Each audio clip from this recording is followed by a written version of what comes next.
హల్లెలూయా, praise lord. ఎలా ఉన్నారు? ప్రభు నామములో మీ అందరికీ వందనాలు. ఈరోజు మన దేవుడు మనకిచ్చే వాగ్దానం ఏంటిదో చూద్దామా? యోవేలు గ్రంథము 2వ అధ్యాయము 25వ వచనం. Joel chapter 2 verse 25. The Lord says, I will give you back what you lost to the swarming locust, the hopping locust, the stripping locust, and the cutting locust. It was I who sent this great destroying army against you. మీరు కడపార తిని తృప్తి పొంది మీ కొరకు వింత కార్యములను జరిగించిన మీ దేవుడైన యెహోవా నామమును స్తుతించున్నట్లు నేను పంపిన మిడతలను, గొంగిలి పురుగులను, పసరు పురుగులను, చీడ పురుగులను అను నా మహాసైన్యము తినివేసిన సంవత్సరముల పంటను మీకు మరలా నిత్తును. హల్లెలూయా. చూడండి, ఇక్కడ మన దేవుడు స్పష్టంగా చెప్తున్నాడు.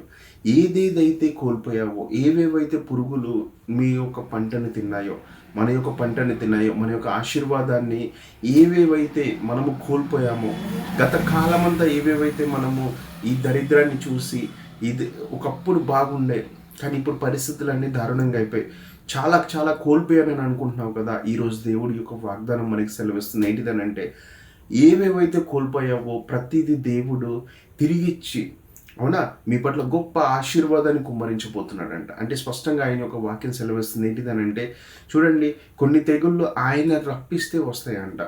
అయితే దేవుడు అదే చెప్తున్నాడు. ఒకప్పుడు నేను రప్పించాను, కానీ ఇప్పుడు నేను మళ్ళీ నిన్ను రీస్టోర్ చేయబోతున్నాను. నీ పట్ల మేలులతో నింపబోతున్నాను.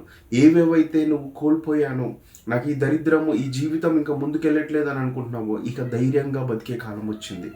ఇక ధైర్యంగా నువ్వు ముందుకు అడిగేసే సమయం వచ్చింది. ఇక నువ్వు చేయాల్సింది ఒకటే, ఆయన పైన ఆధారపడు.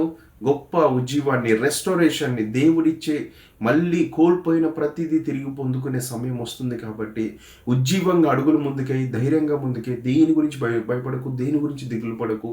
కేవలం ఆయన పైన ఆధారపడి ముందుకెళ్ళు. దేవుడు మీ పట్ల గొప్ప మేలులు చేయునుగాక. ఆమేన్.